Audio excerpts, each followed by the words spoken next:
तो कैसे हो मेरे प्यारे साथियों। मैं मिस्टर एक्स आज के पॉडकास्ट में एक बार फिर से आपका बहुत ज्यादा स्वागत करता हूं। और फिलहाल मैं गर्मियों का मौसम चल रहा है, तो आप सभी गर्मियों में परेशान हो रहे हों, लेकिन टेंशन मत लीजिए। बहुत ही जल्दी बारिश भी आपके इलाके में होने जा रही है, तो गर्मी से थोड़ी बहुत राहत मिल ही जाएगी। अच्छा, तो आज जो स्टोरी मैं आपके साथ शेयर कर रहा हूं वो बहुत ही ज्यादा डरावनी और खौफनाक घटना है।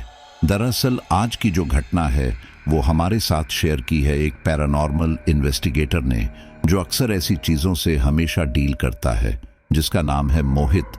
वैसे तो मोहित ने अपने जीवन में अब तक काफी सारे पैरानॉर्मल इंसिडेंट को सॉल्व कर चुका है, कई सारी केसों को डील कर चुका है, लेकिन आज का जो केस उसने हमारे साथ शेयर किया है वह बहुत ही ज्यादा खौफनाक था। इतना ज्यादा डेंजर था कि वो खुद भी उस आत्मा से मुकाबला नहीं कर पा रहा था। और ये आत्मा इतनी शक्तिशाली थी कि मोहित ने अपने जिस गुरुजी से तंत्र मंत्र की विद्या सीखी थी, वो गुरुजी भी इस आत्मा से हार चुके थे। और उन्हीं गुरुजी ने फिर मोहित को कहा था कि तुम उस जगह पर जाओ और पता लगाओ कि आखिर वह आत्मा चाहती क्या है, क्यों लोगों को इतना नुकसान कर रही है और कितने सालों से वो भटक रही है, ताकि जब ये सभी चीजें पता चल सके तो उस आत्मा की मुक्ति कराई जा सके। क्योंकि ऐसे कितने टाइम तक वो आत्मा भटकती रहेंगी। अगर वो ऐसे कई वर्षों तक रही तो हो सकता है एक दिन वो एक डायन का रूप ले ले। तो बहुत ज्यादा जरूरी हो गया था कि उसे समय रहते रोका जाए और उसको मोक्ष दिया जाए। तो गुरुजी ने मोहित को अपने कुछ साथियों के साथ वहां पर भेजा था, और वहां पर उनके साथ जो हुआ हो वाकई में बहुत ही भयानक था। और उनकी एक फ्रेंड की बॉडी पर उस आत्मा ने कब्जा कर लिया था। तो उनके साथ जो भी घटना वहां पर हुई वो मैं आपके साथ शेयर कर रहा हूं, जैसा कि मुझे मोहित ने शेयर किया है। और उम्मीद करता हूं कि आप सभी साथी अब तक हमारी फैमिली से जुड़ चुके हैं, लेकिन अगर जिन साथियों ने चैनल को सब्सक्राइब नहीं किया है वह भी कर लीजिए और इस फैमिली का हिस्सा बन जाइए। चलिए अब शुरू करते हैं। कोहरे की एक हल्की चादर और काले घने अंधेरे के नीचे खड़ा मोहित अपने सामने बने विला को बहुत ही गौर से निहार रहा था। ऐसा लग रहा था जैसे वो विला कुछ कहना चाहता है। कहने को वो विला बहुत ही पुराना और नीरस लग रहा था, लेकिन फिर भी उसमें एक सजीवता थी। विला की हालत देखकर कोई भी नहीं कह सकता कि इस पुराने, आधे टूटे, कई और जाले लगे विला में कोई रहता भी होगा। फिर भी ऐसा लग रहा था जैसे इसमें बहुत सारे लोग मौजूद हैं। वो 2 मंजिला विला खुद में एक कहानी समेटे हुए था। अपने कंधे पर टंगे साइड बैग की तनी को मोहित बार बार अपना हाथ फेरा था। मोहित उस विला की कहानी की परत खोलना चाहता था, इसीलिए वो विला को बहुत ही अच्छी तरह निहार रहा था। विला की दीवारें, उसके टूटे दरवाजे और खिड़कियां, कई दरवाजे और कई खिड़कियां जिन्हें वो बार बार नजरें घुमाकर देख रहा था कि अचानक उसे एक खिड़की में कोई खड़ा दिखाई दिया। मोहित की नजर एकदम रुक सी गई। उसने तुरंत दीपक को आवाज लगाई, दीपक जल्दी आ। लेकिन दीपक ने कोई जवाब नहीं दिया। मोहित ने पलटकर देखा तो दीपक सड़क पर बेहोश पड़ा था और शोभा उसे उठाने की कोशिश कर रही थी। मोहित जल्दी से दीपक के पास गया। उसने शोभा से पूछा, इसे क्या हुआ? शोभा घबराई सी आवाज में बोली, पता नहीं। ये खड़े हुए इस विला को निहार रहा था। अचानक क्या हुआ कि बेहोश होकर गिर गया।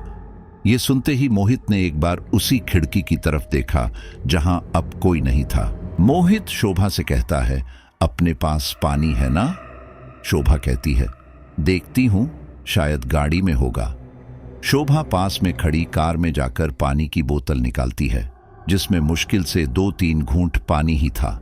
शायद वो पानी दीपक को होश में लाने के लिए काफी था, लेकिन वो पानी भी खत्म हो जाता है और दीपक को होश नहीं आता। शोभा कहती है, हे भगवान, ये दीपक को क्या हो गया? इसके हाथ पैर कितने ठंडे हो रहे हैं। मोहित एक नजर फिर उस विला को देखता है और कहता है, चलो अंदर चलते हैं। शोभा कहती है, अंदर? मोहित भौहें ऊपर चढ़ाते हुए कहता है, हाँ अंदर। हमें वैसे भी अंदर जाना ही है और यहां ठंड बढ़ती जा रही है। दीपक का यहां रुकना ठीक नहीं है। मोहित और शोभा दीपक को संभालते हुए विला के अंदर जाने लगते हैं। दरअसल मोहित एक पैरानॉर्मल इन्वेस्टिगेटर था।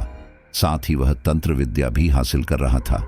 वह दुनिया के एक ऐसे लोक से जुड़ना चाहता था जिसे आमतौर पर लोग हकीकत नहीं मानते। वह उन आत्माओं की दुनिया को समझना चाहता था जिसे लोग झूठ समझते हैं, लेकिन यह काम इतना आसान नहीं था। ऐसा कहा जाता है कि अगर कोई अकाल मर जाए तो उसकी आत्मा भटकती है, या किसी अन्य कारण से भी आत्माएं भटकती हैं। तो आखिर उसकी आत्मा क्यों भटकती है, कब तक भटकती है, उसे क्या महसूस होता है? मोहित इन सब के बारे में स्टडी कर रहा था। मोहित जैसे बहुत सारे लोग इस दुनिया में मौजूद है जो इस पृथ्वी लोक से अलग दुनिया के बारे में जानना चाहते हैं। मोहित और दीपक दोनों कॉलेज के समय के साथी थे। मोहित को हमेशा से ही भूत प्रेत की चीजों में इंटरेस्ट रहा है। अगर उसे कभी भी यह पता चला कि किसी जगह भूत प्रेत की बात चल रही है तो वह उसमें बहुत ही रुचि लेता था। उसके एक सीनियर थे रतन लाल। उन्होंने भी तंत्र और शास्त्र विद्या में महारत हासिल की हुई थी। मोहित को उनसे भी काफी कुछ सीखने को मिला था। मोहित कई ऐसे हॉन्टेड प्लेस पर जा चुका है जहां पर आत्माओं या फिर भूत प्रेतों का जिक्र होता है, लेकिन हर बार वहां कोई आत्मा या भूत प्रेत नहीं मिलते, बल्कि कई जगह तो अफवाह ही मिलती है। शोभा मोहित की जूनियर थी। उसे भी इन सब चीजों में काफी इंटरेस्ट था, इसलिए वो भी मोहित के साथ अधिकतर ऐसी हॉन्टेड जगहों पर गई थी। और इसी तरह की एक जगह थी मोहिनी विला। ये विला हरिद्वार से 60 किलोमीटर दूर एक वीरान जगह पर बना हुआ है। मोहिनी विला के बारे में मोहित को उनके सीनियर रतन लाल से ही पता चला था। उन्होंने बताया था कि एक बड़ा व्यापारी उस विला को खरीद चुका है, लेकिन वो जब भी उस विला को तोड़ने की कोशिश करता है या वहां कोई अन्य काम कराने की सोचता है तो किसी न किसी की मौत हो जाती है। लोगों का ऐसा मानना है कि वहां भूत प्रेत रहते हैं। वही भूत प्रेत वहां लोगों को जाने से रोकते हैं, और जो उस विला के अंदर एक रात भी रुक गया उसकी मौत निश्चित होती है। वैसे तो रतन लाल ने अपने समय में बहुत सारी आत्माओं का एनकाउंटर किया है, लेकिन वो आखिरी बार उस विला में गए थे और वहां उन्होंने कुछ नेगेटिव एनर्जी भी महसूस की थी। लेकिन वहां उनके साथ एक हादसा हो गया, जिसके बाद उन्होंने अपने दोनों पैर खो दिए। अब वह चाहते हैं कि उस विला के बारे में सच्चाई पता चले कि आखिर वहां क्या है, वहां सच में आत्मा है या नहीं है तो किसकी है, और उसे मोक्ष कैसे मिलेगा। नेगेटिव एनर्जी का महसूस होना यह काफी नॉर्मल होता है, क्योंकि अक्सर सुनसान, वीरान, अंधेरी जगह पर कुछ आत्माएं अपना बसेरा बना लेती हैं, लेकिन वह उस जगह की ही होती हैं। यह कहना मुश्किल होता है, या वह तड़पती आत्मा ही है, यह कहना भी मुश्किल होता है। कई बार ऐसा होता है कि जिन्नात की उपस्थिति होती है और हम उसे भटकती आत्मा का रूप दे देते हैं। रतनलाल उस मोहिनी विला को लेकर बहुत ज्यादा परेशान रहते थे। शायद वह अपने उस ऑपरेशन को पूरा नहीं कर पाए थे, इसलिए उनके मन में हमेशा एक सूनापन रहता था। रतनलाल हमेशा यही सोचते थे कि ये उनकी लाइफ का आखिरी ऑपरेशन होगा। वह उसके बारे में पूरी तरह से जानना चाहते थे और इसीलिए उन्होंने अपने स्टूडेंट मोहित को चुना। उन्होंने मोहित को उस विला में जाने के लिए कहा ताकि वह पता लगा सके कि आखिर वहां पर फैली अफवाह सच है या झूठ। ऐसा कहा जाता है कि मोहिनी विला में एक लड़की की आत्मा बसती है जो वहां आने जाने वाले लोगों को मार देती है। उस लड़की की आत्मा लोगों को क्यों मारती है यह भी किसी को नहीं पता। वहां एक रात रुकना खतरे से खाली नहीं होता। वह विला दिन में भी रोंगटे खड़े कर देता है। विला में अंदर जाने के लिए 3 दरवाजे थे और तीनों ही खुले हुए थे। जब वे लोग विला के अंदर जा रहे थे तब विला के बाहर एक कोने में मोहित की नजर एक कुएं पर पड़ती है, जिससे वह अंदाजा लगा लेता है कि यह विला काफी सालों पुराना है, क्योंकि आज के समय में कुएं का मिलना काफी मुश्किल होता है। मोहित अपने दोस्तों के साथ पहले गेट से ही विला के अंदर दाखिल होता है। दाखिल होते ही शोभा के हाथ की टॉर्च अपने आप बुझ जाती है और तुरंत अंधेरा हो जाता है। अचानक हुई इस घटना से शोभा एकदम डर जाती है, क्योंकि वो पहली बार किसी ऑपरेशन पर आई थी। मोहित कहता है, क्या हुआ? टॉर्च क्यों बंद कर दी? शोभा टॉर्च को हथेली पर मारते हुए कहती है, मैंने बंद नहीं की, अपने आप ही बंद हो गई। 1-2 बार टॉर्च को थपथपाने पर टॉर्च अपने आप जल जाती है। सच में विला की हालत बहुत ज्यादा बुरी थी। विला में जरूरत का हर सामान रखा था। मेज, कुर्सी, तरह तरह की सजावट का सामान, दीवारों पर टंगी पेंटिंग्स, धूल भरा फूलदान, काली पड़ी दीवारें, सब कुछ देखने में बहुत ही डरावना था। शोभा के तो कदम आगे ही नहीं बढ़ रहे थे। मोहित दीपक को लेकर आगे बढ़ता है, जबकि शोभा दरवाजे पर खड़ी चारों तरफ देखती रहती है। मोहित दीपक को मेन हॉल में पड़े धूल से भरे सोफे पर बैठा देता है और शोभा से कहता है, क्या हुआ शोभा, इधर आओ, वहां क्यों खड़ी हो? शोभा जल्दी से मोहित के पास जाती है और कहती है, ये तो बहुत ज्यादा डरावना है। क्या सारी भूतियां जगह ऐसी ही होती हैं? मोहित हंसता है और कहता है, नहीं, हर बार ऐसा नहीं होता। यह हमेशा बंद रहा है, शायद इसकी हालत इसलिए ऐसी है। लेकिन हाँ, काफी भूतियां जगह ऐसी ही होती है, बंद, धूल भरी, जाले लगे हुए। यह बहुत आम होता है। शोभा दीपक की तरफ देखती है और कहती है, इन्हें अभी तक होश नहीं आया, हमें पानी की जरूरत है। मोहित कहता है, हाँ 1 मिनट, मैं अभी आया, तुम दीपक के पास ही रुकना। मोहित तुरंत बाहर कुएं के पास जाता है। वह कुएं में झांकता है तो उसे पानी नजर आ रहा था। वह मन ही मन खुश भी हो जाता है कि चलो अच्छा है, कुआं सूखा नहीं है, पानी तो मिल गया। लेकिन उसे पानी निकालने के लिए कोई बर्तन नहीं दिखता। वह अपने आसपास देखता है, उसे कोई बाल्टी भी नजर नहीं आ रही थी। तभी अचानक उसके कानों में किसी चीज के घसीटने की आवाज आती है। मोहित जैसे ही पलटकर देखता है, उसके सामने बाल्टी थी। मोहित यह देखकर हैरान रह जाता है, क्योंकि वह अभी इसी रास्ते से कुएं के पास आया था, तब वहां कुछ नहीं था। मोहित मन ही मन घबरा तो गया था, लेकिन वह अपने डर पर काबू पाता है और शांत मन के साथ बाल्टी उठा लेता है। कुन्ने से पानी निकालकर वह सीधा विला के अंदर जाता है और बोतल भरता है। कहने को तो ठंड थी, लेकिन मोहित और शोभा उस विला की हालत देखकर पसीना पसीना हो गए थे, इसलिए वे दोनों भी अपना गला तर करते हैं। कुछ ही देर में दीपक को भी होश आ गया था, लेकिन उसके सिर में तेज दर्द हो रहा था। मोहित दीपक से कहता है, तू ठीक तो है ना? तेरी तबीयत ठीक नहीं थी, तू तो हमें कह सकता था, तुझे यहाँ की जरूरत नहीं थी। दीपक कहता है, नहीं यार, मेरी तबीयत ठीक थी। पता नहीं, जैसे ही मैं गाड़ी से नीचे उतरा, मुझे सब कुछ घूमता हुआ नजर आया।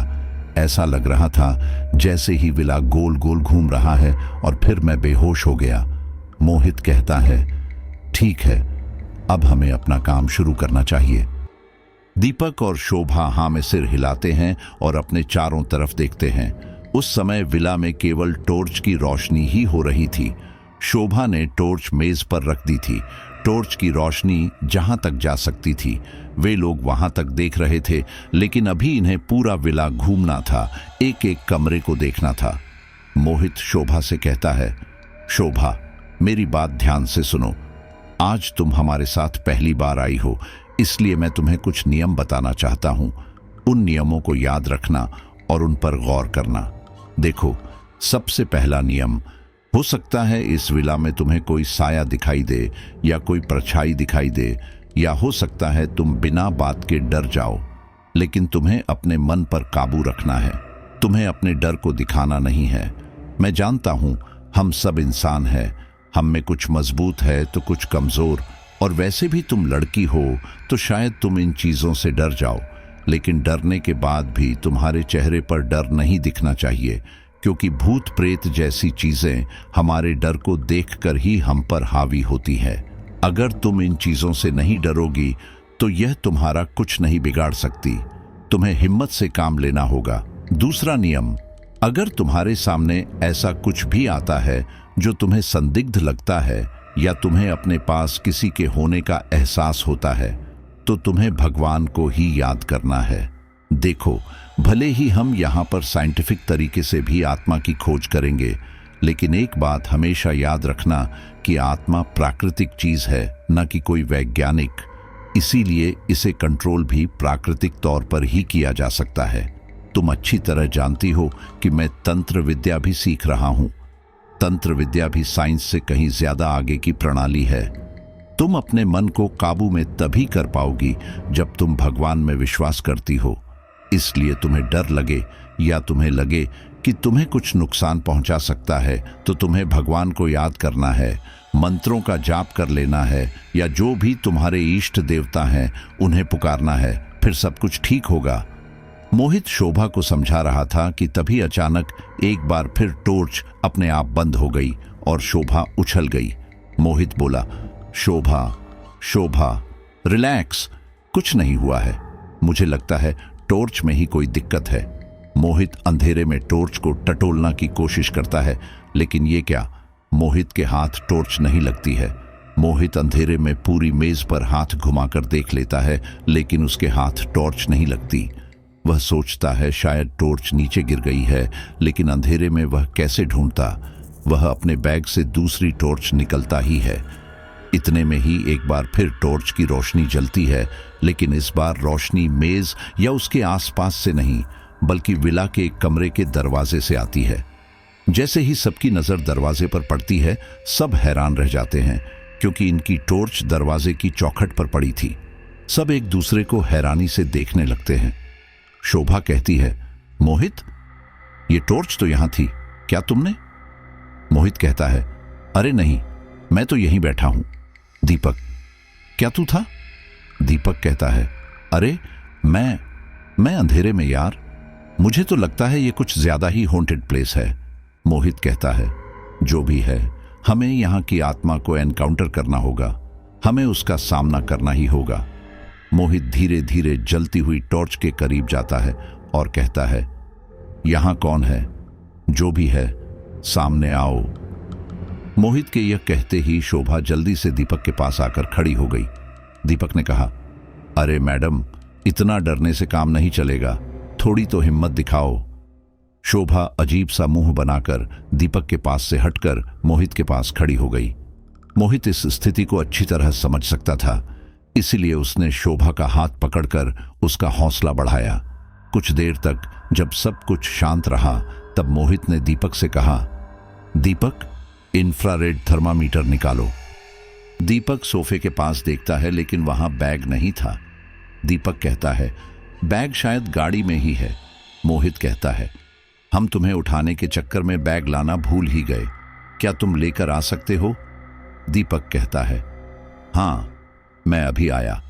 दीपक गाड़ी से बैग लेकर वापस आता है, लेकिन जो दरवाजे कुछ समय पहले खुले थे, अब वह बंद थे। दीपक सोचता है, मोहित ने ये दरवाजे क्यों बंद कर दिए? दीपक दरवाजा खोलने की कोशिश करता है, लेकिन दरवाजा नहीं खुलता। वहीं दूसरी ओर मोहित टॉर्च उठाता है और अंदर कमरे में चला जाता है। वह देखता है कि वो कमरा एक बेडरूम है। एक पुराना सा बेड जिसके गद्दे उधड़े पड़े हैं। कमरे का सामान इधर उधर जमीन पर बिखरा हुआ है। जगह जगह केवल जाले दिखाई दे रहे हैं। दीवार पर एक तस्वीर टंगी है, जिसमें एक आदमी और औरत की तस्वीर है। शोभा भी मोहित के पीछे थी। वह भी आसपास की चीजों को बहुत अच्छी तरह से देख रही थी। मोहित भी उस कमरे की एक एक चीज को उठाकर देख रहा था। उसी समय मोहित की नजर दरवाजे पर खड़े दीपक पर जाती है। दीपक चुपचाप खड़ा था। मोहित कहता है, अरे दीपक, तू अभी तक यहीं पर है, तुझे कहा था ना जाकर बैग लेकर आ। इतना कहकर दीपक चुपचाप वहां से चला जाता है, लेकिन तभी मोहित के कानों में दरवाजा पीटने की आवाज आती है। मोहित और शोभा एकदम डर जाते हैं। शोभा कहती है, ये आवाज कहां से आ रही है? मोहित कहता है, शायद बाहर से ही आ रही है। मोहित और शोभा तुरंत हॉल में जाते हैं तो देखते हैं कि विला का मुख्य दरवाजा खटखट कर रहा है। मोहित कहता है, मैं देखता हूं। शोभा मोहित के पीछे पीछे चल रही थी। मोहित जैसे ही दरवाजा खोलता है, उसके सामने दीपक खड़ा था। दीपक गुस्से में कहता है, क्या यार, तूने दरवाजा क्यों बंद कर लिया? ऐसी जगह पर दरवाजा बंद करने का कोई मतलब है क्या? मोहित हैरानी से कहता है, क्या दरवाजा? मैंने बंद किया, लेकिन तू तो बिल्कुल अभी बाहर गया था। दीपक अजीब तरह से मुंह बनाता है और मोहित को देखता है। वह कहता है, एक तो मुझे बाहर भेज के दरवाजा बंद करके बैठ गया, और अब पता नहीं क्या अंट शंट बक रहा है। और मैं कितनी देर से दरवाजा पीट रहा हूं, लेकिन किसी को आवाज नहीं आ रही। ये ले बैग, निकाल, इसमें से क्या निकालना है? मोहित कुछ नहीं कहता, लेकिन वह समझ चुका था कि उस समय उसने दीपक को नहीं, बल्कि किसी आत्मा को देखा था। जो दीपक का रूप लिए हुए थी। शोभा भी यह बात समझ चुकी थी, लेकिन दोनों ही शांत थे। शोभा को मोहित की बात अच्छी तरह याद थी कि हमें अपने ऊपर डर को हावी नहीं होने देना है। मोहित बैग से इंफ्रारेड थर्मोमीटर निकालता है। यह ऐसा थर्मोमीटर है जो बदलते तापमान को तुरंत नोट करता है। शोभा पूछती है, मोहित यह क्या है? मोहित कहता है, यह थर्मामीटर है। देखो, जहां भी आत्मा भूत प्रेत रहते हैं वहां का टेम्परेचर सामान्य से थोड़ा नीचे गिरा हुआ होता है। हम अभी इस जगह का टेम्परेचर देखते हैं, वो क्या है, फिर हम अलग अलग जगह जाकर टेम्परेचर को मीजर करने की कोशिश करेंगे। शोभा पूछती है, उससे क्या होगा? मोहित कहता है, उससे यह पता चलेगा कि आखिर आत्मा है कहाँ, क्योंकि जब तक हम आत्मा की स्थिति का पता नहीं लगा लेते तब तक हम उसे एनकाउंटर नहीं कर सकते। उसे मोक्ष दिलाने के लिए भी हमें उस जगह पर जाना होगा जहां पर वह आत्मा रहती है। मोहित थर्मामीटर से उस जगह का टेम्परेचर नापता है जो उस समय 16 डिग्री था। फिर वह धीरे धीरे उस कमरे की तरफ बढ़ते हैं जहां पर टॉर्च पड़ी थी। उस कमरे में सब कुछ नॉर्मल था। कमरे के हर एक कोने में 16 डिग्री ही टेम्परेचर दिख रहा था। मोहित कहता है, मुझे नहीं लगता यहां कुछ है, हमें दूसरे कमरे में देखना चाहिए। उस होल में नीचे की ओर 4 कमरे बने थे, जबकि सीढ़ियों से ऊपर जाने पर 3 कमरे थे। मोहित और उसके साथी दूसरे कमरे में जाते हैं। वह देखते हैं कि वो कमरा पूरी तरह से खाली है और दीवार पर अलग अलग तरह की ड्राइंग बनी है, जैसे कोई बच्चा ड्राइंग करता है। मोहित और दीपक उस कमरे में भी थर्मामीटर को हर जगह लेकर जाते हैं, लेकिन सब जगह 16 डिग्री टेम्परेचर था। दीपक कहता है, चलो दूसरे कमरे में चलते हैं। तभी शोभा कहती है, हम इस थर्मामीटर से कैसे पता करेंगे कि आखिर आत्मा है कहाँ? ऐसा भी तो हो सकता है कि वह हमें देख रही हो और जहां हम जा रहे हो वो आत्मा वहां से हट जाती हो, तो ऐसे में थर्मामीटर कैसे काम करेगा? मोहित कहता है, करेगा। वह स्थान जहां पर उस आत्मा का सबसे ज्यादा बसेरा रहा है, यानी कि जहां वो आत्मा अपना सबसे ज्यादा टाइम स्पेंड करती है, मीटर का टेम्परेचर वहां गिरता हुआ दिखाई देगा। भले ही आत्मा उस जगह पर हो या ना हो, और एक बार हमें उस आत्मा के बसेरा का पता चल गया तो हमारे लिए उससे कांटेक्ट करना काफी आसान हो जाएगा। मोहित और उसके साथी अब तीसरे कमरे में जाते हैं। वह कमरा एक स्टडी रूम था जहां पर बहुत सारी किताबें रखी थी। आधे से ज्यादा किताबें जमीन पर गिरी हुई थी। वहां भी टेम्परेचर बिल्कुल नॉर्मल था। इसी तरह वह चौथे कमरे में जाते हैं। वह एक किचन था। उन्हें वहां भी कुछ नहीं मिलता। वे लोग थक हार कर वापस हॉल में सोफे पर बैठ जाते हैं। मोहित थर्मामीटर को मेज पर रखकर कहता है, नीचे तो कुछ नहीं है, हमें ऊपर ही देखना होगा। तभी उसे ध्यान आता है कि हाँ, जब वह विला के बाहर था तब उसने ऊपर की खिड़की पर किसी साए को देखा था। मोहित इतना ही सोचता है कि तभी उसका थर्मोमीटर बजने लगता है। अचानक थर्मामीटर के बजने से तीनों एक साथ उस मीटर को देखते हैं जिसमें टेम्परेचर तेजी के साथ नीचे गिर रहा था। गिरते गिरते वह बिल्कुल माइनस में चला जाता है। मोहित अपने आसपास देखता है। वह अगली प्रतिक्रिया का इंतजार कर रहा था। थर्मामीटर में टेम्परेचर बहुत तेजी के साथ गिर जाता है और वह मशीन इतनी ज्यादा गर्म हो जाती है कि अपने आप फट जाती है। अचानक हुए इस हादसे से शोभा बुरी तरह चिल्लाती है। दीपक शोभा को संभालता है और तभी ऊपर के कमरे से सामान के गिरने की आवाज आने लगती है। मोहित शोभा से पूछता है, आर यू ओके शोभा? शोभा हाँ में सिर हिलाती है। मोहित कहता है, गुड, हमें जल्दी से ऊपर जाना होगा। वे लोग जल्दी से ऊपर जाते हैं। सीढ़ियों के बिल्कुल सामने का कमरा, जिसका दरवाजा तो खुला था लेकिन मकड़ी के जालों ने उसे बंद कर रखा था। आवाज उसी कमरे से आ रही थी। तीनों दरवाजे के बाहर खड़े थे, लेकिन अभी भी उनके कानों में सीढ़ियों पर किसी के चलने की आवाज आ रही थी। तीनों एक साथ पलटकर सीढ़ियों को देखते हैं। ठक ठक ठक ठक। वो आवाज रुक ही नहीं रही थी। ऐसा लग रहा था कोई सीढ़ियों पर बार बार चढ़ और उतर रहा है। मोहित कहता है, डोंट वरी, कुछ नहीं है, सब कुछ नॉर्मल है। चलो इस कमरे में चलते हैं। मोहित और दीपक हाथ से कमरे के दरवाजे के जालों को हटाते हैं, जो काफी मशक्कत के बाद हटते हैं। वे लोग जैसे ही कमरे के अंदर प्रवेश करते हैं तो देखते हैं कि दीवारों पर जगह जगह खून की छींटें हैं जो बिल्कुल ताज़ा लग रही है। यह देखकर तीनों की हैरानी की हद नहीं रहती कि ऐसा कैसे हो सकता है। जो कमरा मकड़ी के जालों से बंद है, उस कमरे के अंदर ताज़ा खून के छींटें। इन जालों को बनने में भी कई साल लगे होंगे।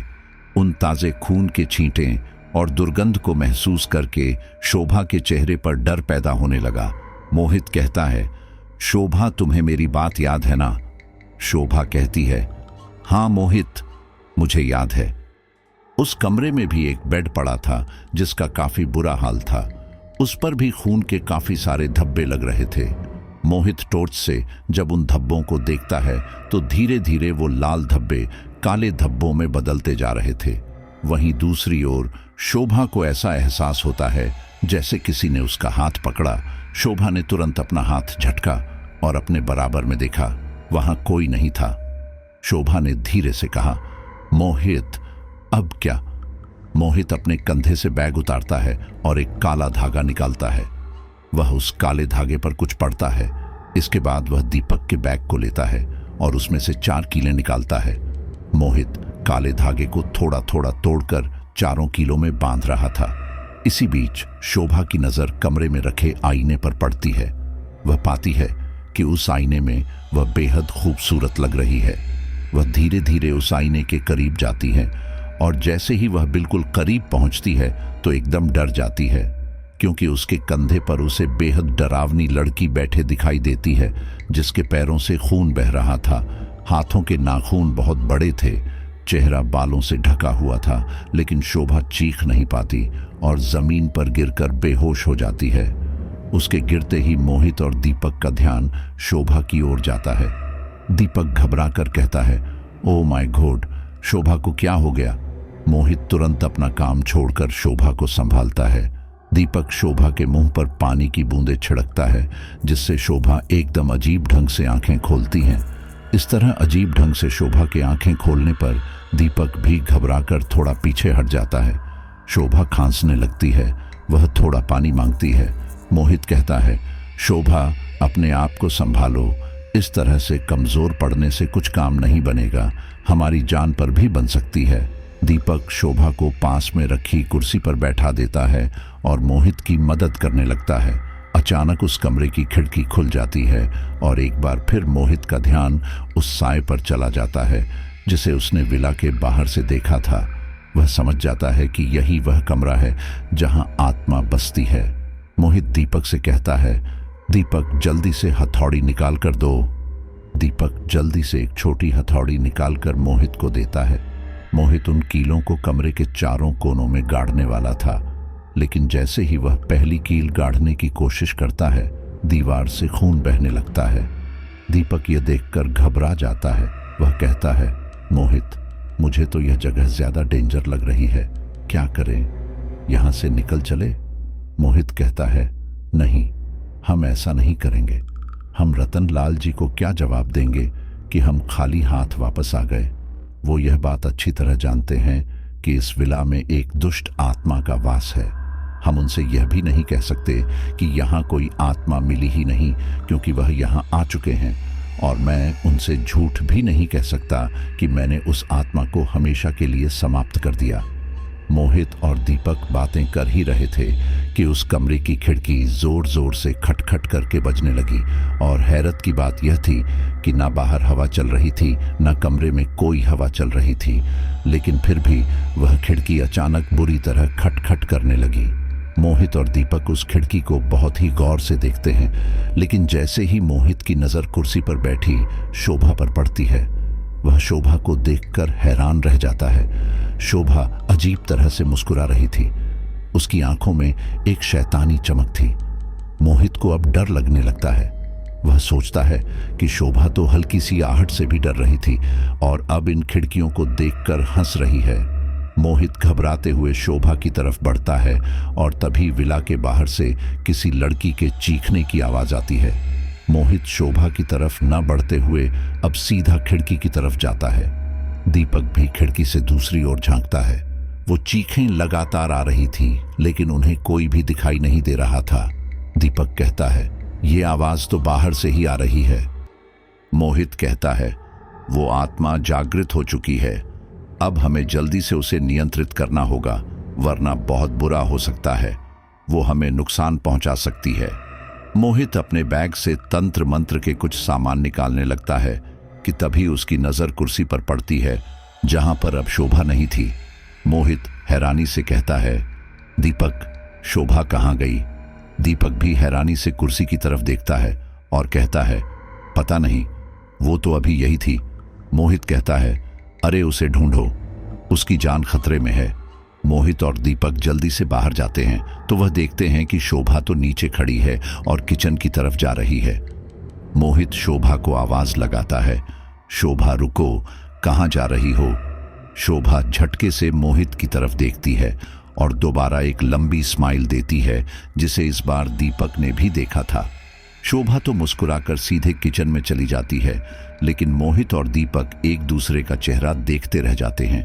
दीपक कहता है, सच में शोभा की जान खतरे में है, अब हम क्या करेंगे? मोहित कहता है, सबसे पहले तो उसे पकड़ो। मोहित और दीपक तेजी के साथ नीचे जाते हैं। जैसे ही वह किचन में प्रवेश करते हैं तो देखते हैं कि शोभा चाकू से सेब काट रही है।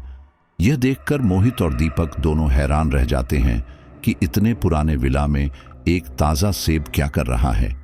अगले ही पल मोहित देखता है कि जैसे ही सेब के टुकड़े कटकर अलग हो रहे हैं, वह सड़ते जा रहे हैं। मोहित शोभा से कहता है, शोभा, चलो बाहर चलो, यहां रुकना सही नहीं है। शोभा एक बार फिर झटके से मोहित की तरफ देखती है। शोभा की आंखें सामान्य से ज्यादा फैल जाती हैं। वह एक शैतानी मुस्कान दिखाते हुए चाकू से अपनी उंगली को काटने लगती है। मोहित की नजर जब शोभा के हाथों पर जाती है तो मोहित घबरा जाता है। वह भागकर शोभा का हाथ पकड़ता है, लेकिन शोभा मोहित के कंधे पर काट लेती है। मोहित चिल्ला उठता है। जैसे तैसे करके दीपक शोभा को मोहित से अलग करता है और शोभा जोर जोर से हंसने लगती है। दीपक मोहित से कहता है, मुझे लगता है शोभा पजिज हो चुकी है, तुम इससे दूर ही रहो। मोहित शोभा से कहता है, देखो, तुम जो कोई भी हो, अपने असली रूप में आओ और मेरी दोस्त का शरीर छोड़ दो। तुम्हारे लिए यही बेहतर है, वरना तुम अभी जानती नहीं हो कि मैं क्या कर सकता हूं। यह सुनकर शोभा और जोर से हंसने लगती है। मोहित और दीपक एक दूसरे को घबराकर देखते रहते हैं। शोभा अचानक हंसना बंद करती है और अपना चेहरा गुस्से में कर लेती है। फिर वह एक एक करके अपने कपड़े उतारना शुरू करती है। ये देखकर मोहित और दीपक शर्म से चूर चूर हो जाते हैं और वहां से चुपचाप भाग जाते हैं। दीपक कहता है, यार मोहित, अब शोभा को कैसे बचाएंगे? हम आत्मा को ढूंढ रहे थे और आत्मा ने तो शोभा का शरीर ही ढूंढ लिया। मोहित कहता है, मैंने शोभा को समझाया था कि वह बिल्कुल भी ना डरे, बिल्कुल भी अपने चेहरे पर डर जाहिर न होने दे। यह सब उसी का फल है। फिलहाल हमें कुछ करना होगा। लाओ, बैग में क्या क्या है निकालो। मोहित इतना ही कहता है और होल में रखा सारा सामान अपने आप ही इधर से उधर के खिसकने लगता है। मोहित की जिंदगी में यह सबसे खतरनाक लम्हा होता है जब वह सामान को अपने आप इधर से उधर हटते हुए देखता था। ऐसा उसके साथ पहली बार नहीं हो रहा था, बल्कि पहले 3-4 केसेस में भी ऐसा हुआ था।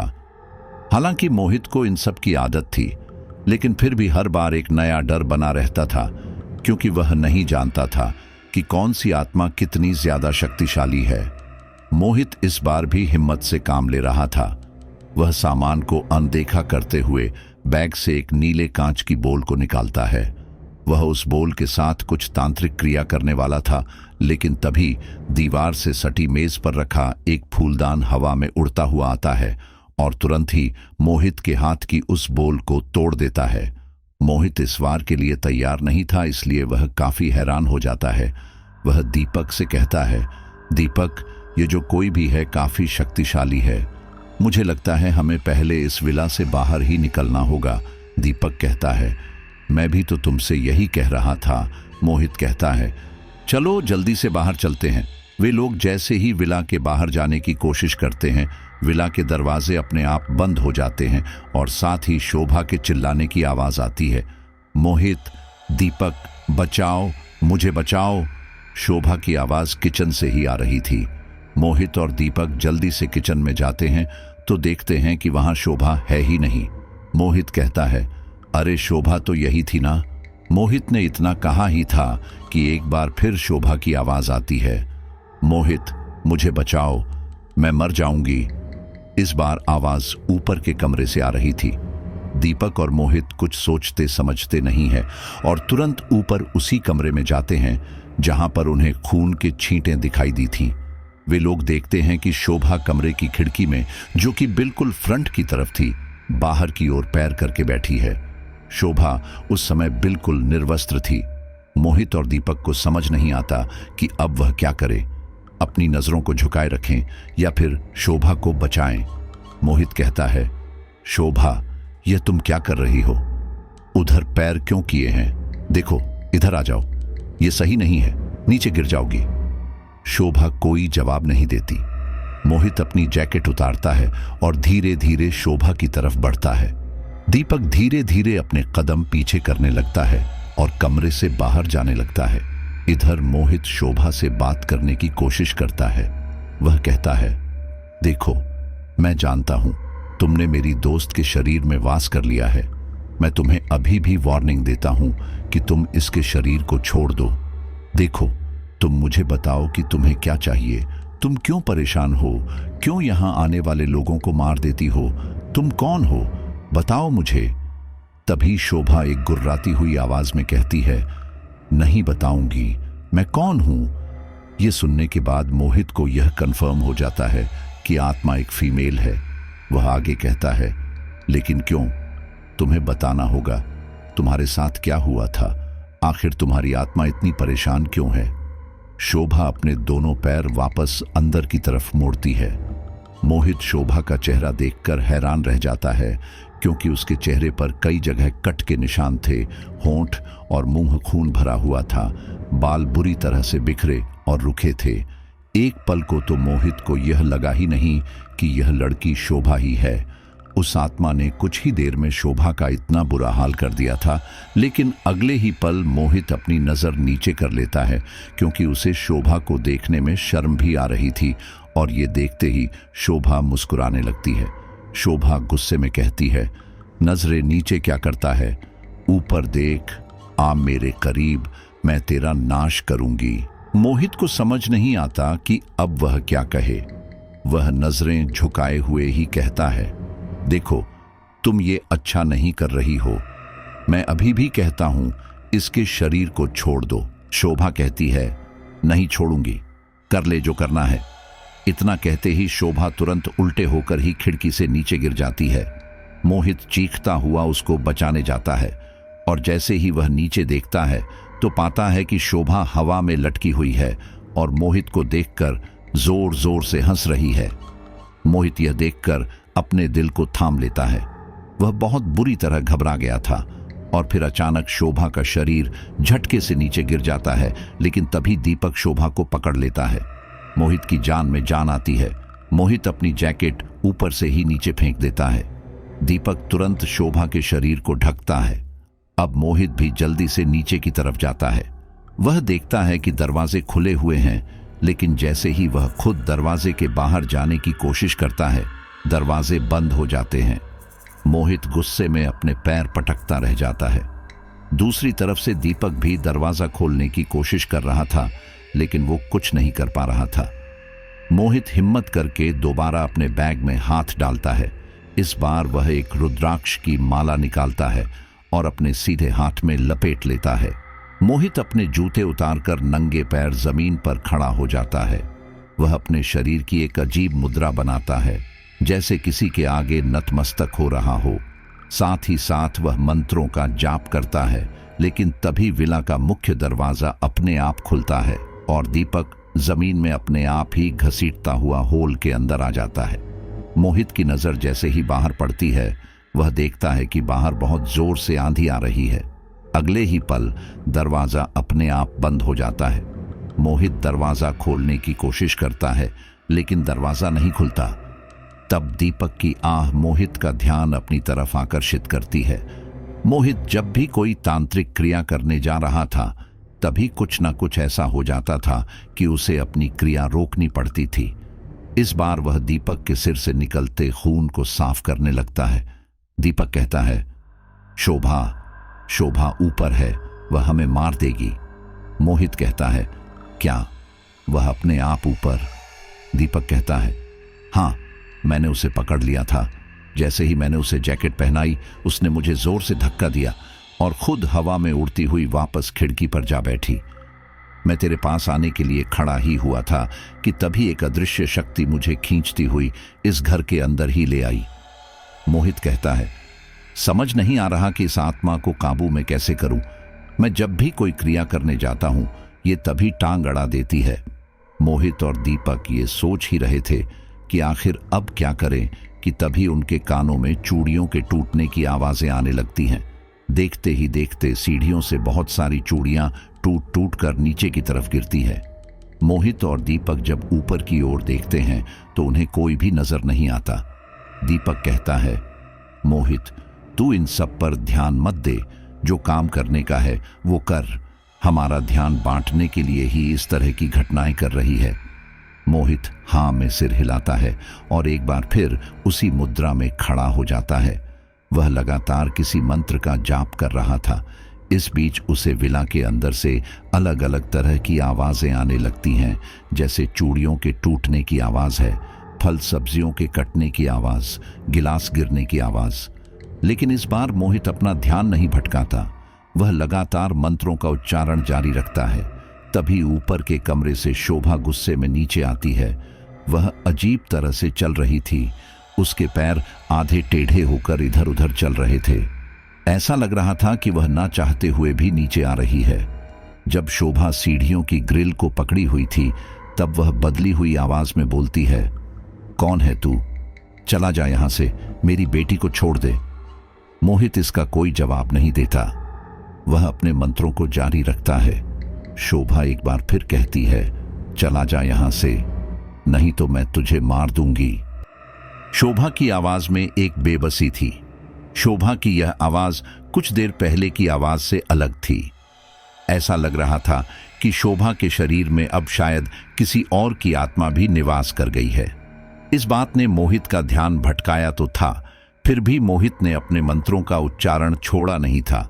लेकिन उसके दिमाग में बहुत सारे प्रश्न उठने लगे थे कि यहाँ क्या दो आत्माएं हैं, आखिर यह दूसरी आवाज किसकी है, और भी बहुत कुछ। शोभा की आंखों की कठपुतलियों का रंग धीरे धीरे काले से ग्रे रंग का होने लगता है। चेहरे की नसें पारदर्शी होकर दिखने लगती हैं। वह जबरदस्ती सीढ़ियों की ग्रिल को पकड़ी हुई थी, जैसे नीचे नहीं आना चाहती, लेकिन उसके पैर न चाहते हुए भी एक एक सीढ़ी पार कर रहे थे। जब मोहित अपने मंत्रों का उच्चारण नहीं रोकता तो शोभा बहुत तेजी के साथ चिल्लाती है, इतनी तेजी के साथ कि मोहित की आवाज भी दब जाती है। और फिर किचन से एक चाकू हवा में लहराता हुआ दीपक के दाएं हाथ पर लग जाता है। दीपक भी दर्द से कराह उठता है। तब जाकर मोहित अपनी आंखें खोलता है। वह देखता है कि उसका दोस्त जमीन पर गिरा हुआ तड़प रहा है और शोभा एक भयानक चेहरा लिए नीचे आ रही है। मोहित का दिल तेज धड़कने लगा था। अब उसने मंत्रों का उच्चारण बदल दिया था और फिर देखते ही देखते शोभा सीढ़ियों पर ही बेहोश होकर गिर जाती है। जैसे ही शोभा बेहोश होती है, सबसे पहले मोहित दीपक को उठाता है और उसके हाथ से चाकू निकालता है। मोहित घबराते हुए कहता है, यार दीपक, तू चिंता मत कर, मैं कुछ करता हूं। दीपक कहता है, ज्यादा कुछ नहीं हुआ, तू अपना काम कर, हम यहां से ऐसे बचकर नहीं जा सकते। मोहित पास में ही पड़ी एक गंदी चादर से दीपक का हाथ बांध देता है ताकि उसका खून न बहे। फिर वह जल्दी से शोभा को नीचे लाकर सीढ़ियों की ग्रिल से बांध देता है। दीपक भी मोहित की जितनी मदद कर सकता था वह करता है। मोहित कहता है, दीपक भाई, तू एक काम और कर, ऊपर के कमरे की खिड़की बंद करके आ, क्योंकि उस आत्मा का पसंदीदा स्थान वही है। अगर ये वहां पहुंच गई तो इसकी शक्ति में एक बार फिर इजाफा हो जाएगा। हमें इसे किसी भी तरह उस कमरे में जाने से रोकना है। इसके बाद मोहित अपने बैग से एक छोटा सा डिब्बा निकालता है जिसमें कुछ हल्दी और सिंदूर था। वह दोनों को मिलाकर शोभा के माथे पर लगा देता है। उसके बाद वह थोड़ा सरसों का तेल लेता है और शोभा के पैर के तलवों पर मसलता है। अब क्योंकि मोहित पूरी तरह से तंत्र विद्या में माहिर नहीं था, इसीलिए वह अपने साथ हमेशा एक किताब रखता था। वह किताब तंत्र मंत्र की दुनिया की एक ऐसी किताब थी जिसमें बहुत सारे श्लोक और ऐसी विधि लिखी हुई थी जिससे कि आत्मा को मोक्ष दिलाया जा सकता है। मोहित वो किताब खोलता है और उसमें से कुछ मंत्र पढ़ने शुरू करता है। धीरे धीरे शोभा वापस होश में आने लगती है। सबसे पहले वह तेज तेज सांसें लेती है और जैसे ही उसकी आंख खुलती है वह अपना मुंह बहुत ज्यादा बड़ा करके चिल्लाती है। जैसे ही वह चिल्लाना शुरू करती है उसके मुंह से बहुत सारा खून बाहर निकल कर आता है। मोहित की नजर शोभा के नाखूनों पर पड़ती है जो पूरी तरह से काले हो गए थे। शोभा अपने आप को बंधन से छुड़ाने की काफी कोशिश कर रही थी लेकिन नाकाम थी। इसके बाद मोहित सिंदूर को थोड़ा गीला करता है और उसे अपने अंगूठे पर लगाकर शोभा के माथे पर लगाकर दबाता है। वह कहता है, तुम्हें बताना होगा तुम कौन हो और यह जगह क्यों नहीं छोड़ रही हो।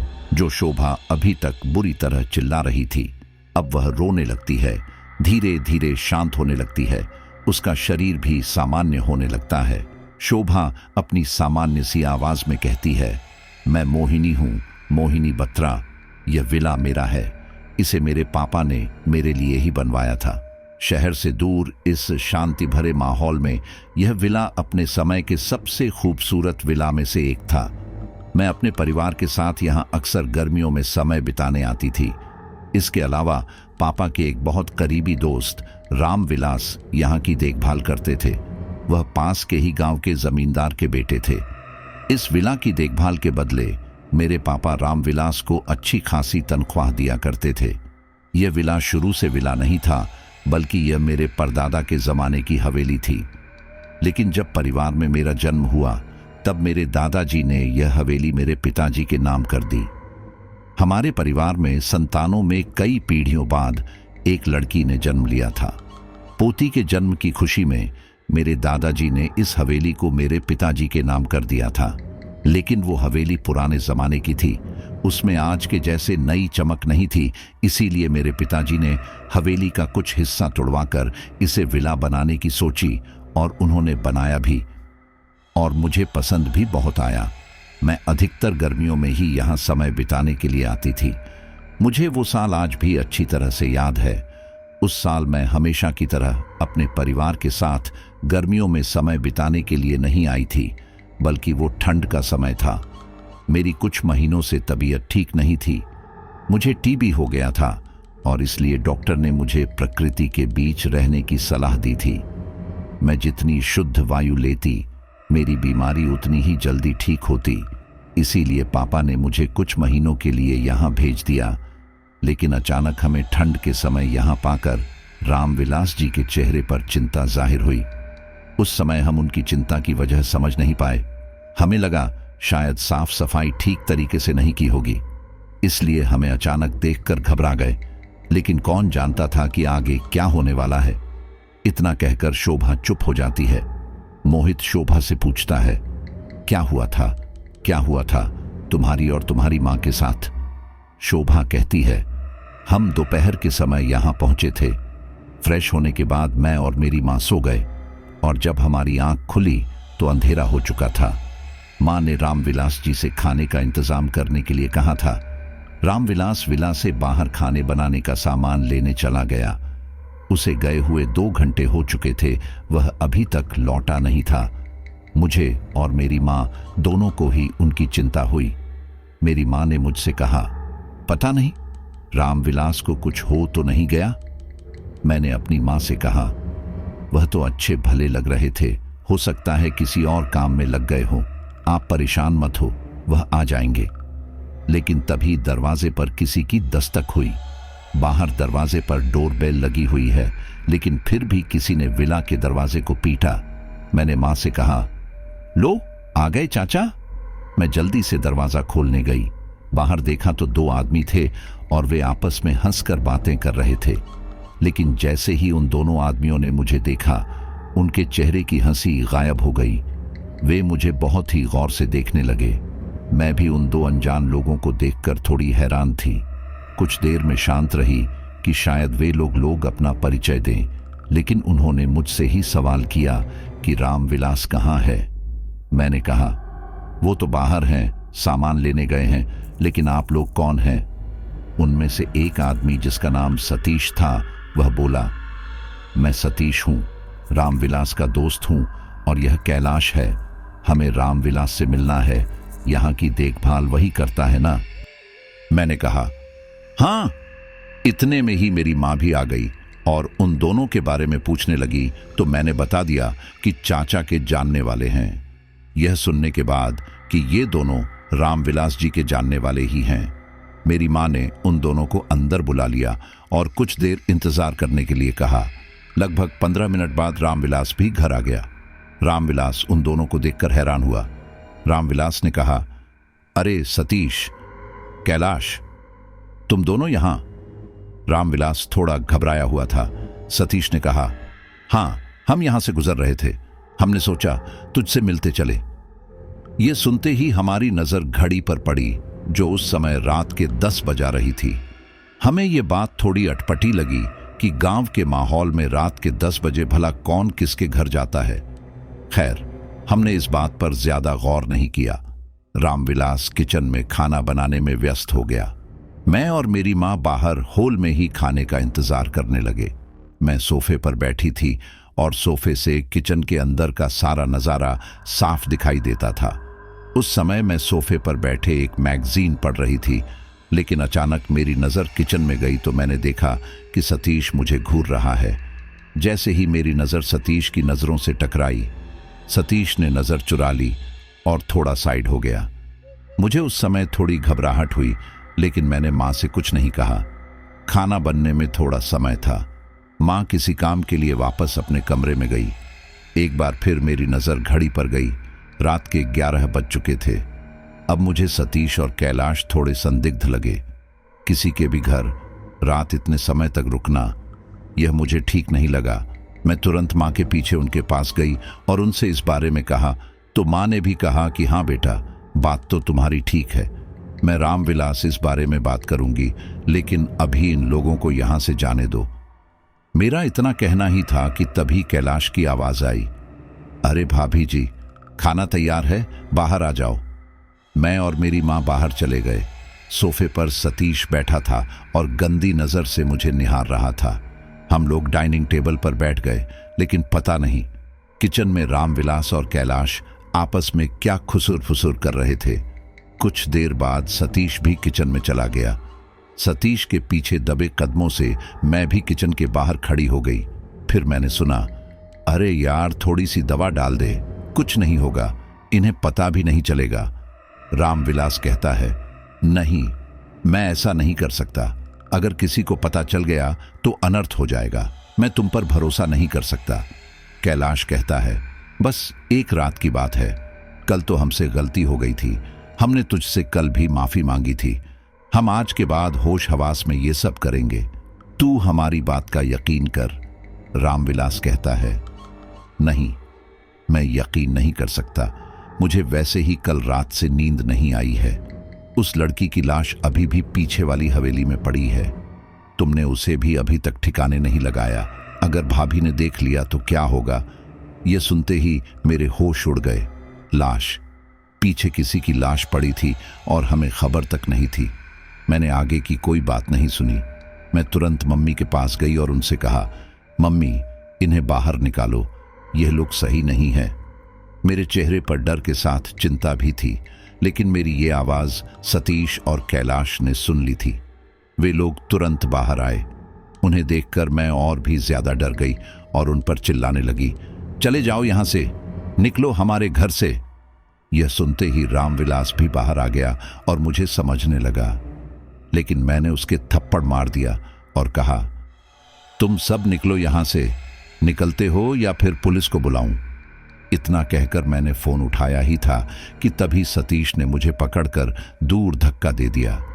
जैसे ही मेरी माँ मुझे संभालने के लिए मेरे करीब आई, कैलाश ने उनके बाल को खींचकर उन्हें सीढ़ियों पर धकेल दिया। मेरी माँ की उसी समय मौके पर मौत हो गई। उनके सिर से लगातार खून निकलने लगा। मैंने अपनी मां को उठाया, उन्हें होश में लाने की कोशिश की, लेकिन नहीं, वह नहीं उठी। मैं उन तीनों को उल्टा सीधा बोलने लगी, लेकिन उन पर मेरी बातों का कोई असर नहीं हो रहा था। सतीश और कैलाश के चेहरे पर तो जैसे कोई चिंता ही नहीं थी। वे लोग हंस रहे थे। रामविलास ने पहले तो मेरे करीब आने के लिए मना किया, लेकिन सतीश ने रामविलास को भी कई थप्पड़ मारे और उसे चुप रहने के लिए कहा। फिर सतीश और कैलाश दोनों मेरे पीछे पड़ गए। मैं उनसे बचने के लिए पूरे विला में भागती रही। सतीश और कैलाश ने मुझे बहुत मारा, इतना कि मैं अधमरी हो गई, लेकिन मैं भी उनसे आखिरी सांस तक लड़ती रही। रामविलास, जो कि मुझे बचा सकता था, वह खड़े खड़े तमाशा देख रहा था। मैं इस विला से बाहर भागना चाहती थी, लेकिन रामविलास ने विला के सारे दरवाजे बंद कर दिए। मैं जैसे तैसे करके अपने कमरे में पहुंच गई थी और खिड़की से कूदने वाली थी कि तभी सतीश और कैलाश ने मुझे पकड़ लिया और मेरे साथ दुष्कर्म किया। कुछ देर बाद जब रामविलास कमरे में आया तो वह घबराता हुआ बोला कि अगर यह जिंदा रही तो मेरी जान खतरे में आ जाएगी। रामविलास के इतना कहते ही कैलाश नीचे किचन में गया और चाकू लेकर आया। मैं उनके आगे हाथ जोड़ती रही कि मुझे मत मारो, लेकिन उन तीनों ने मिलकर मेरे शरीर पर कई वार किए, मेरा पूरा चेहरा बिगाड़ दिया और तब तक चाकुओं से गोदते रहे जब तक मैं मर नहीं गई। मेरे और मेरी मां के मरने के बाद रामविलास को यह चिंता हुई कि वो सबको क्या जवाब देगा, और फिर तीनों ने मिलकर मुझे और मेरी मां को हवेली के पीछे वाले रास्ते में दफन कर दिया और आज तक हमारी लाश किसी को भी नहीं मिली। जब मेरे पिताजी हमसे मिलने यहां आए तब रामविलास ने उनसे झूठ कहा कि हम दोनों तो यहां आए ही नहीं थे। ये सुनने के बाद कभी पिताजी ने आसपास ढूंढने की कोशिश ही नहीं की। वह बस स्टैंड के पास ही हमें ढूंढते रहे और कच्चे रास्ते पर ढूंढते रहे। मेरे पिताजी को रामविलास की बातों पर बहुत यकीन था, इसीलिए उन्होंने उस पर शक करने की सोची भी नहीं। लेकिन मेरी आत्मा तड़पती रही। मैं रामविलास को नहीं छोड़ने वाली थी। मैंने अपनी मौत के कुछ दिन बाद ही रामविलास को यहीं इसी विला में मार दिया। इतना कहकर शोभा जोर जोर से हंसने लगी।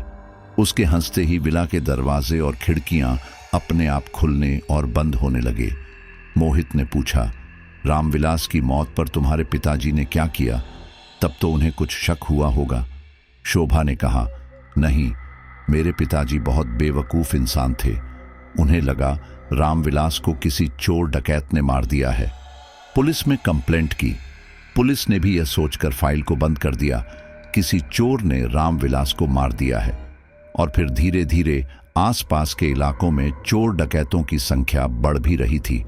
इसीलिए किसी ने भी हमारी या रामविलास की मौत पर गौर ही नहीं किया।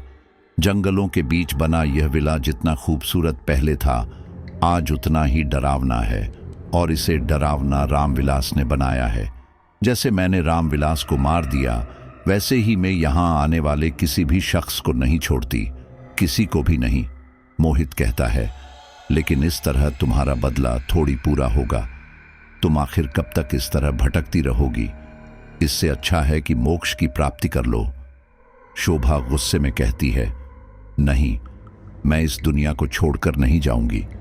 जब तक मैं सतीश और कैलाश को नहीं मारती, मैं कहीं नहीं जाऊंगी।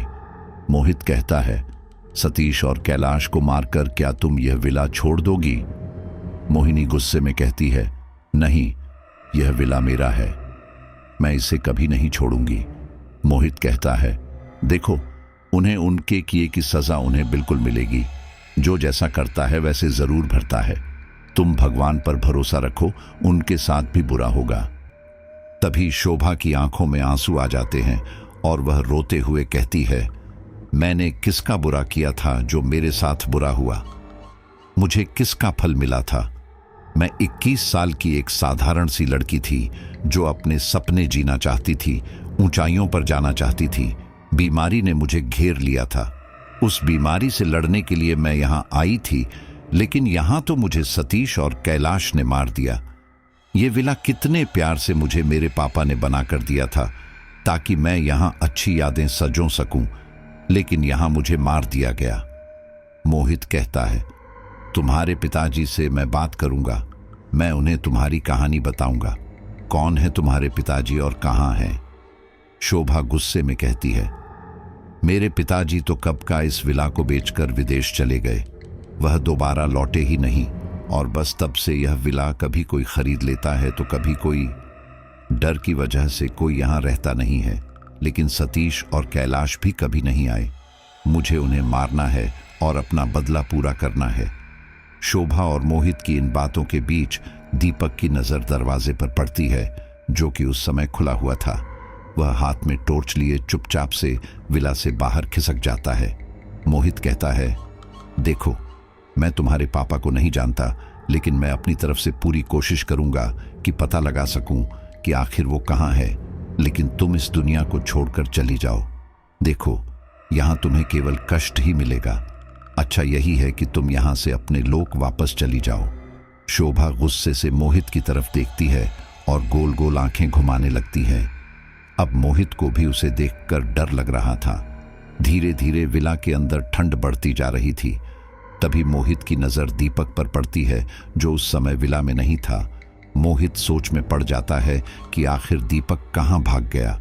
मोहित अपने हाथ से रुद्राक्ष की माला निकालता है और उसका एक एक दाना जपने लगता है। दाना जपने की वजह से शोभा को बहुत परेशानी हो रही थी। वह अपने आप को खड़ा करने की बहुत कोशिश कर रही थी। मोहित वह रुद्राक्ष लेता है और शोभा के गले में डाल देता है। शोभा किसी मछली की तरह फड़कने लगती है और एक बार फिर विला के अंदर तूफान की तरह आ जाता है। होल का सारा सामान अपने आप ही इधर से उधर खिसकने लगता है और हर तरीके से मोहित को नुकसान पहुंचाने की कोशिश करता है। मोहित शोभा को उठाता है और उसे बाहर ले जाने की कोशिश करता है। दरवाजे खुले हुए थे, लेकिन फिर भी मोहित एक कदम भी आगे नहीं बढ़ा पा रहा था।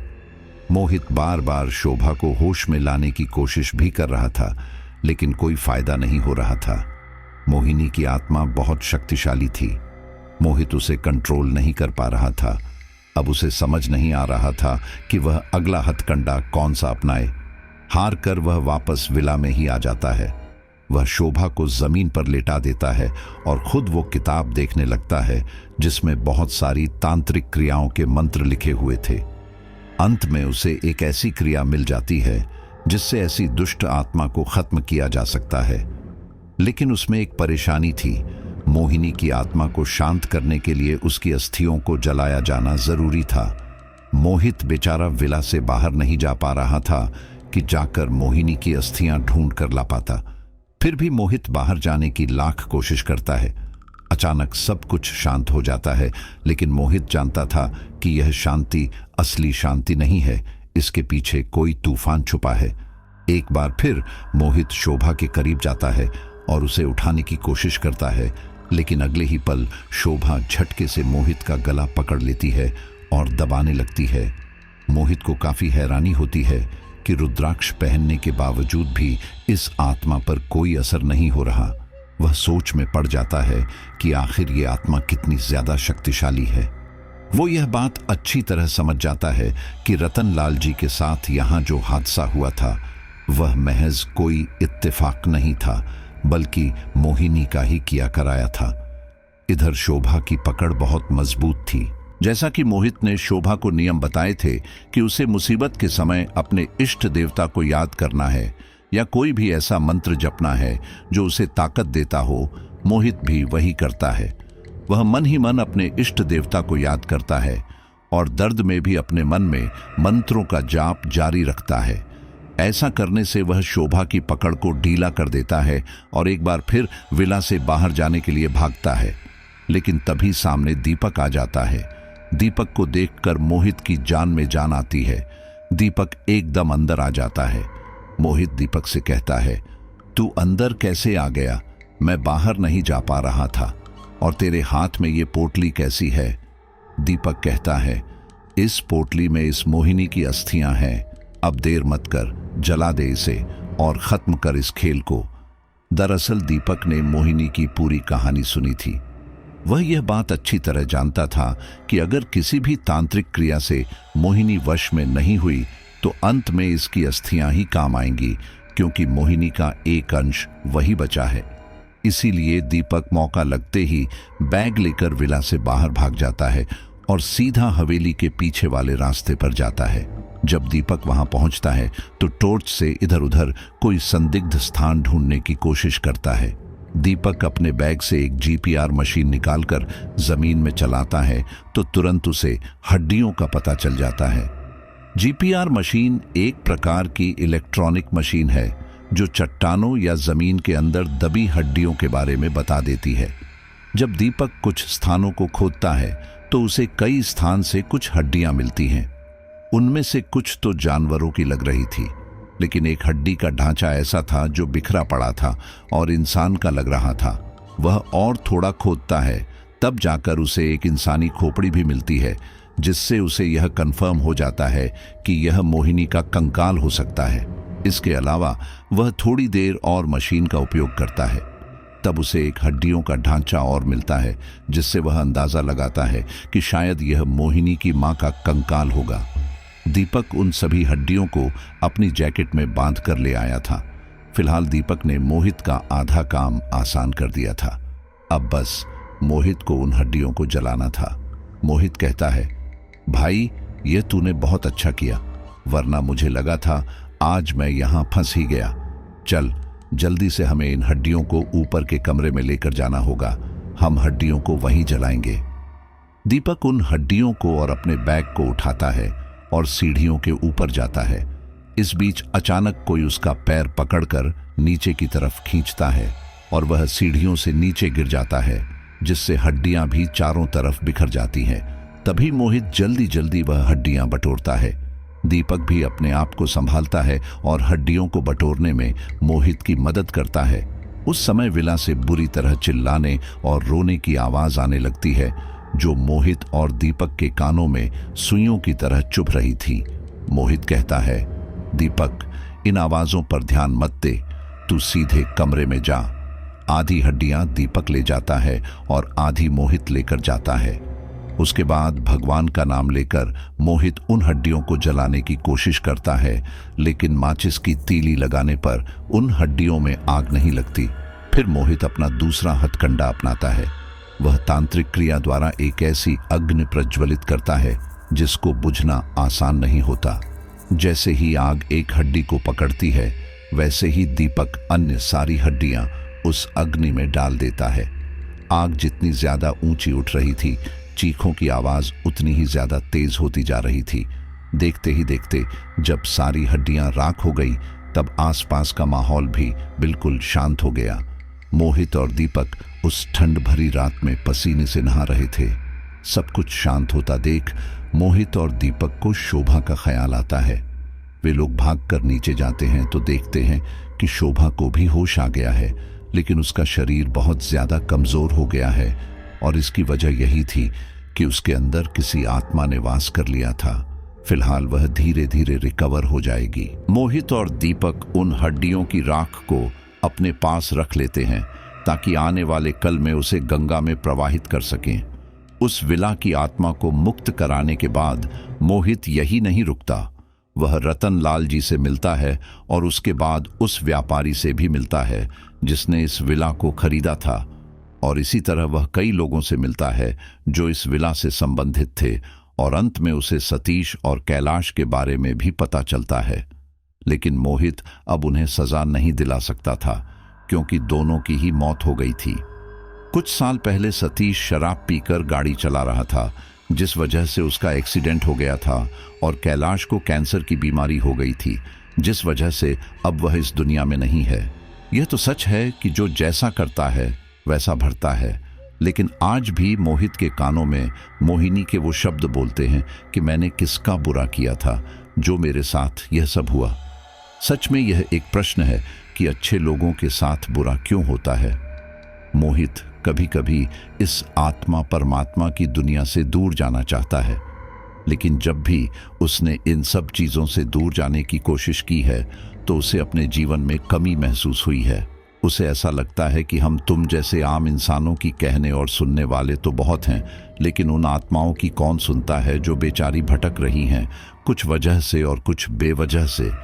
इसीलिए मोहित का आत्माओं की दुनिया से एक गहरा संबंध जुड़ चुका है। तो साथियों, उम्मीद करते हैं कि स्टोरी आपको काफ़ी ज़्यादा अच्छी लगी होगी। चलिए अब अपने कुछ साथियों के नाम लेते हैं। अनीता यूपी, मनीषा दिल्ली, बलदेव कौर मलेशिया, दीपक ठाकुर मोहिउद्दीनपुर, सुरेश श्रीमली मुंबई, विद्या केरला, फातिमा सोलापुर, नेहा मलिक सोनीपत, अनीता सिंधे जयपुर, अभिषेक शर्मा एमपी, सुनील कुमार जोधपुर। बहुत बहुत धन्यवाद। मिलते एक नई हॉरर घटना के साथ।